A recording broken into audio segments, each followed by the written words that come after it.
So good morning, everybody. I'm very happy and honored to be the first speaker in this conference. My name is Nicolas Richet. I'm the Chief Information Officer of ENTSO-E, the European Network of Transmission System Operators for Electricity. And before I forget, since this is a pre-recorded session, I understand there will be later on a Q&A, and my colleague Olivier N who has helped me to prepare this presentation for you, will be available to handle any questions you may have stemming from this introduction. So again, very good morning and very happy to be with you to discuss something which is really important for our community of transmission system operators, and we reckon far beyond that for the whole, I would say, energy ecosystem, which is the CIM, so Common Information Model. And here where I would like to address with you in this introduction is to try to make it as practical as possible on why the CIM is important for us and how already today it structures what we do in our community and beyond with all our partners, actors of the energy landscape. So if we move to the next slide, the agenda is basically I will introduce our challenges, high level, of course. Other than that, we can spend the whole morning and plus a couple of other days. But then how CIM is somehow an enabler for what is called now digital grid, whatever the buzzword, but this idea that supporting the electrical power system, there is a digital system that is there to support it, and it uses CIM as an enabler. And then we'll broaden a bit on data access and data interoperability at large, and some recent efforts that are going on in that area. So if you agree with the agenda, the good thing that it is pre-recorded, so you cannot say you're not happy with it.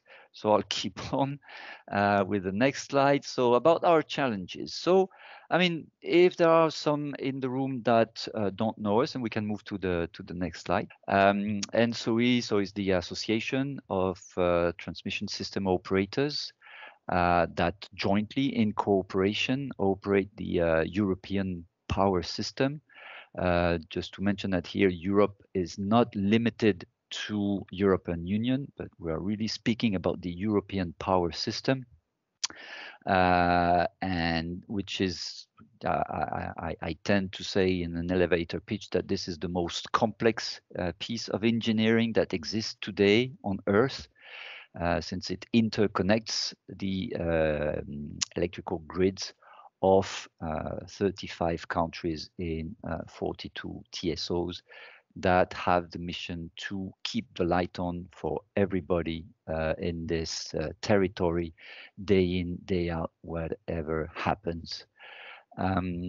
So quite a critical mission, I reckon. And ENTSO-E is the association that has been established by the TSOs, stemming from a long history of cooperation and abiding also by European regulations.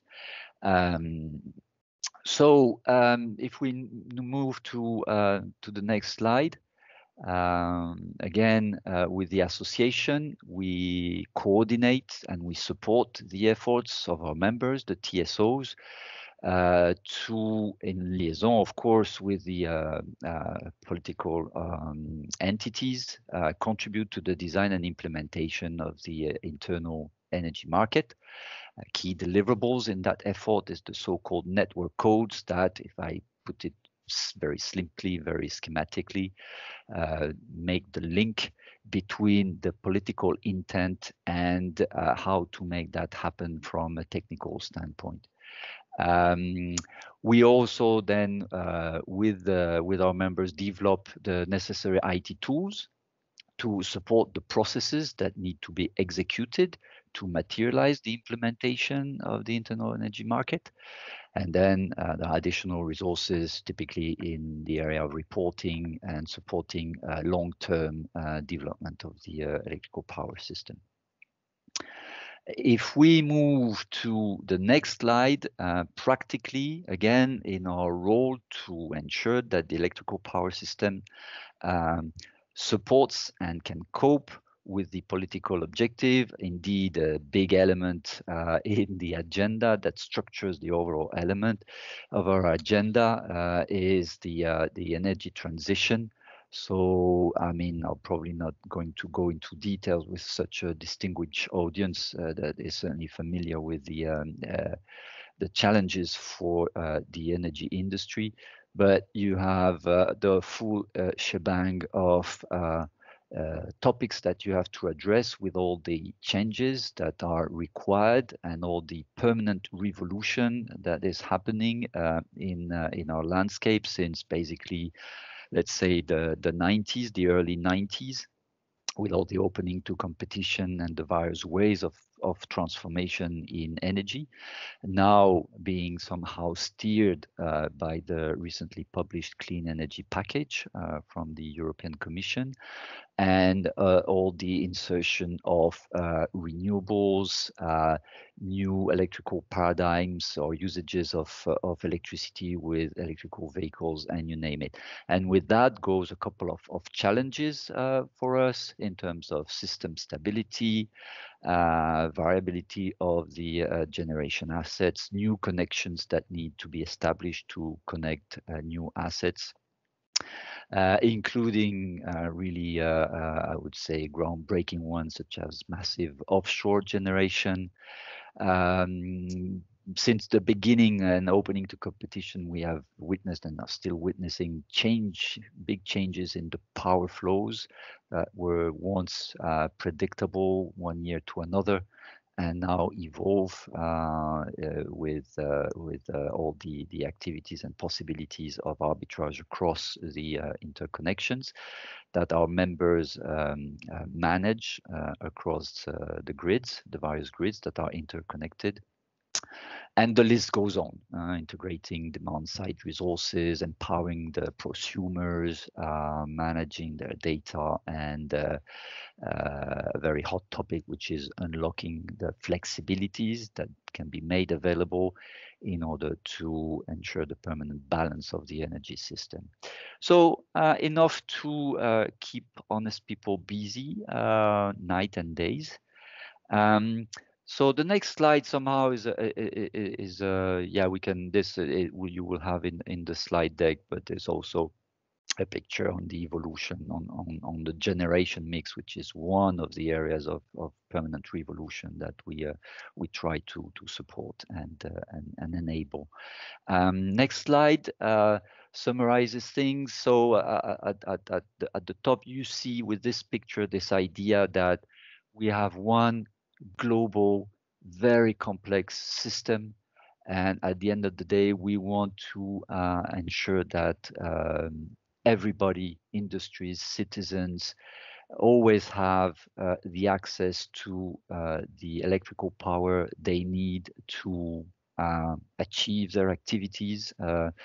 But again, you know, I want to, with people who are not aware with our environment, to make it obvious in so-called developed economies, and I put quotes, whatever you need, you want to, yeah, you can name a developed economy. Electricity is an absolutely vital, essential asset. Suffice it to realize that if you want to get water on the tap, you need to have water stored somewhere with pumps, electrically powered, that bring this water to your tap. So, you know, it's really something vital, essential to our activity, and we want that to be up and running to a level of quality of service that is unparalleled. The picture on the left, the graph there shows a bit the complexity. So this picture shows the interconnection that exists among all our members. And this interconnection between the grids operated by each individual TSO makes the essence of the resilience of our system to incidents, and how an incident somewhere can be backed up by the neighboring grids. But indeed, and as somehow I've tried to introduce it in the previous slide, with the complexity, the always increasing complexity in anticipating what can happen in the system at any point in time, you need to be able to exchange information very, very fast and always faster, more and more information and more types of information. What you could long ago solve in case, for example, of an incident by a phone call between a control center of one TSO calling one of his neighbors and asking for some action, has progressively been taken over by automated systems and more complex digital systems. And now it's not only about system operations, but it goes beyond. It has to be linked with market activities and so on. And the information you collect on those occasions, you want to make them useful for long-term system development and so on. So basically what I'm picturing here is that this is about enabling and facing an avalanche and an always increasing level of exchange of information, therefore exchange of data that you have to do through IT, because there is no way that human being can cope with it given the speed and the volumes that are at stake here. So in that context, next slide, why CIM is important. So if we take a step back effectively with this slide, it is all about being able to exchange information, and there what is at play is interoperability. And interoperability, if you take a dictionary, is probably going to tell you that it is the degree to which products, program, platforms, you name it, can be used together and how they interact in a cooperative manner by exchanging informations and sharing processes. And without getting into I would say conceptual concepts such as the one that have been established by Claude Shannon in the late 40s, basically there are two things at stake there. You have the channel. So the channel is a sender, is a receiver, and some medium that enables the sender to send some information to the receiver. So the pictures here show that over time, there's the materialization of the channel has evolved from moving physically letters to exchanging in the middle signals from one hill to another one. Somehow the ancestor of fiber optic, if you want to put it that way. And then on the right, the telephone switchboard, and with the 20th century. But now once you have that, you have to also ensure that you have a way that the message that is being sent by the sender to the receiver over some kind of medium is understood. And there you rely on standard, not the epitome, but somehow the antithesis of an epitome of standard is the issue faced with the Babel Tower.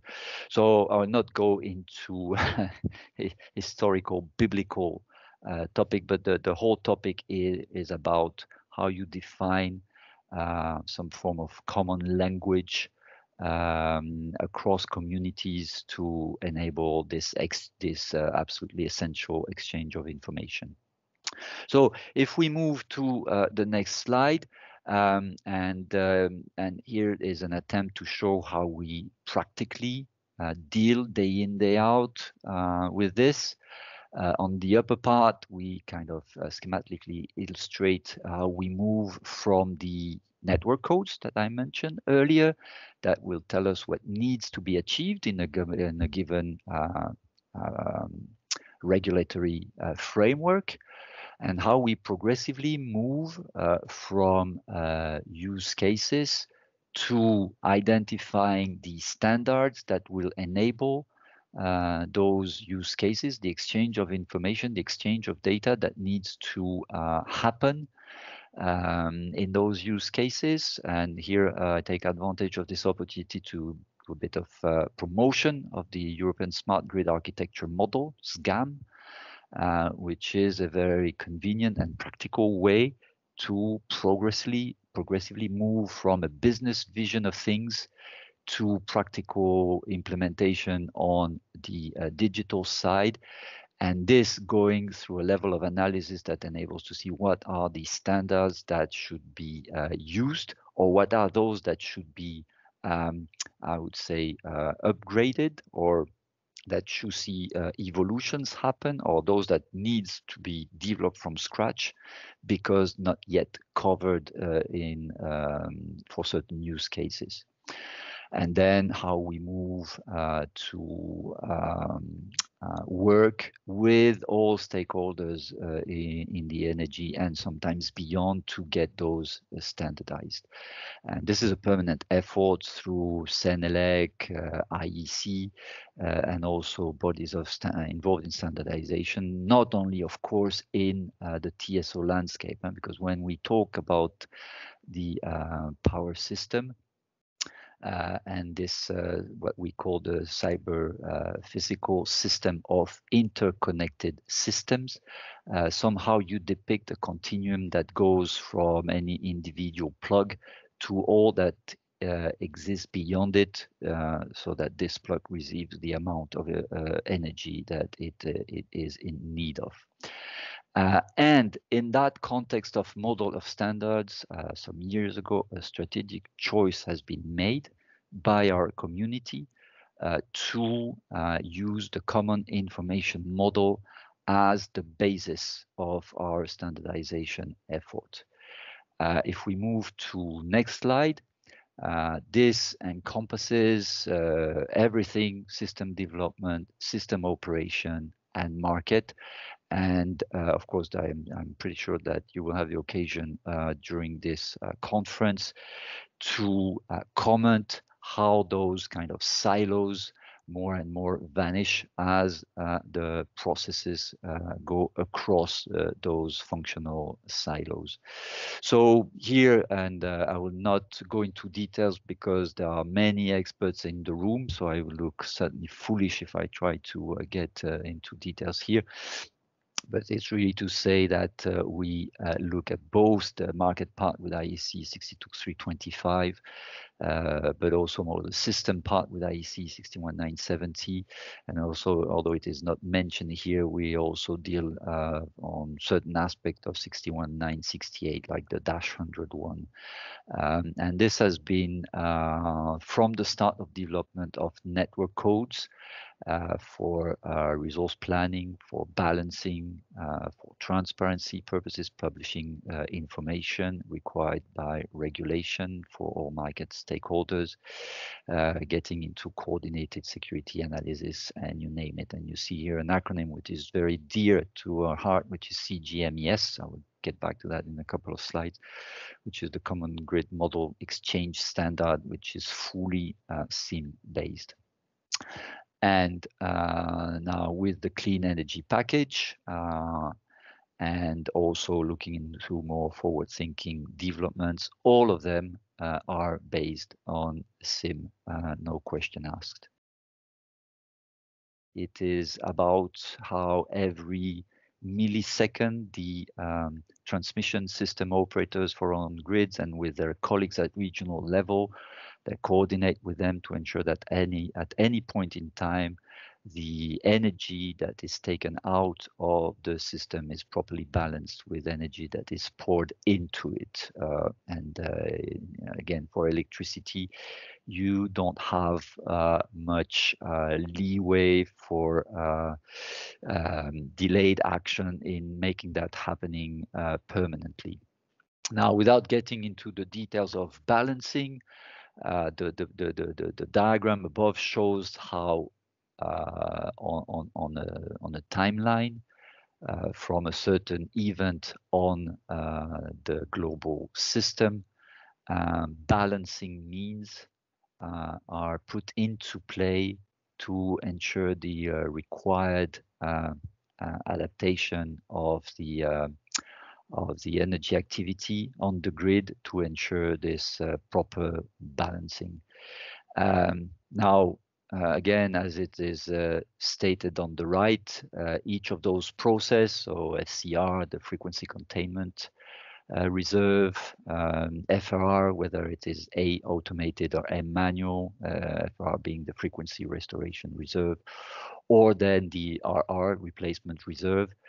These are processes with different specifications. Each of those processes has specific but different timing.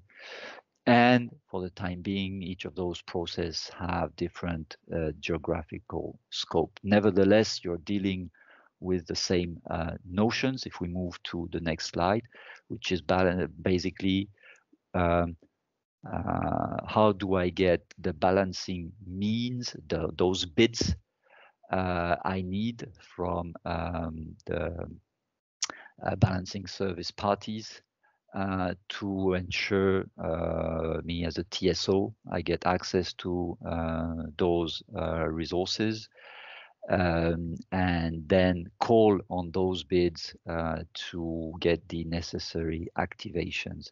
And here you want to standardize the way you describe both the processes and the schedules and the bids that you deal with in order to deal with that. And again, not only at one TSO level, but across TSOs, across borders with the cross-border exchanges pictured at the bottom right.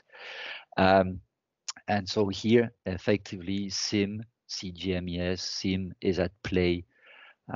So more maybe for the time being the market part of them. We see immediately with balancing. I took this example on purpose because balancing is really, it is market based, but it is for system operation's sake. So you see here the bridging of needs, functional needs at play. If we move to the next slide, here it's about the activities that the regional security coordinators need to handle to allow for a materialized cooperation at regional level between the TSOs. And those various services, those various activities that they need to execute, and the new ones coming from the clean energy package, rely on one absolutely essential element. If we move to the next slide, which is the common grid model. So basically here, and sorry if you are all aware of what this is about, but for the few ones that may not, this is about basically taking models representing the individual grids operated by each TSO, so the so-called IGM, individual grid models, and progressively with additional inputs 2 days ahead and 1 day ahead, use them by merging them into a common grid model, which is, to use a fancy buzzword, kind of a digital twin of the actual physical European power system, and use it again with additional inputs to perform a certain number of calculations to ensure that the grid will be correctly configured to deal with the activity that is going to happen in each individual grid, but across them through the interconnectors. And again, all this exchange of information that happens over time and conclude in having this common grid model representing the global system is based on CGMES, the Common Grid Model Exchange Standard, which is fully CIM based. So this was to, kind of bring two pictures or illustrations of how critical CIM is very practically. The next slide you will have in the slide deck is all about the CIM profiles, and those are all available on the ENTSO-E.eu website. So feel free to have a look there and get access to those that could be of interest to you. Then moving to the last part of this presentation, just to zoom in on ongoing efforts. If we go to the next slide, which is just an illustration of one particular effort, which is called OneNet. This is just to picture that as we progress, as we move into dealing in more and more of the complexities of the system, the more we have to exchange information, not only among TSOs, but also with our partners. Key, of course, are the distribution system operators, but also other actors such as the aggregators that will hopefully aggregate flexibilities and provide them for to support the grid activity.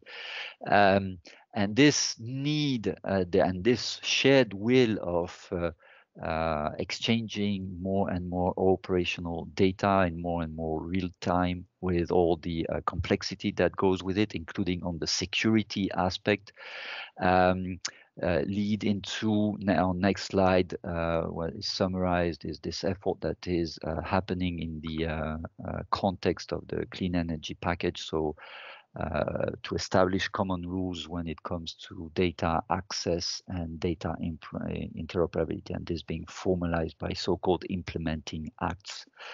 And here we can see that the data are really far-reaching because we're talking now about metering and consumption data, information about customer switching, demand response, and the full suite of information that that can allow to characterize a given situation and to deal with it. And here, very practically, ENTSO-E and our colleagues, DSOs and their associations, we cooperate on the procedures, on the reference model, and so on. And we hope that there again, CIM will prove to be the critical cornerstone to allow for this extended interoperability. So I hope with that I have provided you with some elements, if there was a need for it, to illustrate how important CIM and its usage are to our TSO community, but of course not only limited here, but also to all the cooperation that needs to happen between us and all other stakeholders that allow us as citizens and economical actors in Europe to have access to the electrical power we are in need of. I thank you very much for your attention. I hope it has had some interest for you.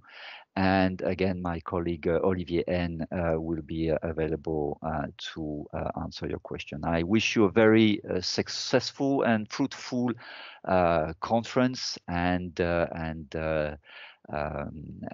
wish you to all keep safe in those difficult times. Thank you very much. Keep safe, and thank you for your attention.